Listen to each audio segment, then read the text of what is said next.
చరితం జగమెల్లా ఒక ఇల్లు జనమ. ఈజిప్టు, రోము, గ్రీకు బీసీ అంటారు కదా, క్రీస్తు పూర్వం 1000 సంవత్సరాలు అటు ఇటుగా ప్రారంభమై క్రీస్తు శకం అటు ఇటుగా అన్ని అంతర్ధానం అయిపోయాయి, ముక్తమైపోయాయి.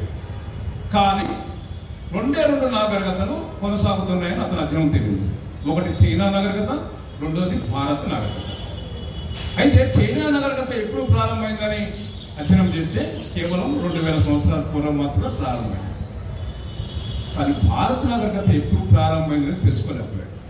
దీన్ని బట్టి అర్థమైంది ఏంటంటే భారత నాగరికత ప్రాచీన నాగరికత. సువిశాలమైన భారతదేశం,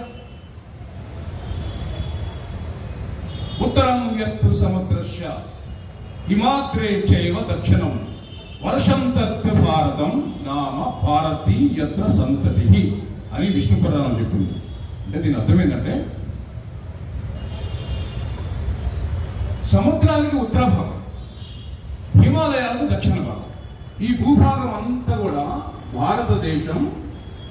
ఈ భూభాగంలో నివసించే వాళ్ళందరూ భారతీయులు. ఇది విష్ణు పురాణం చెప్పింది.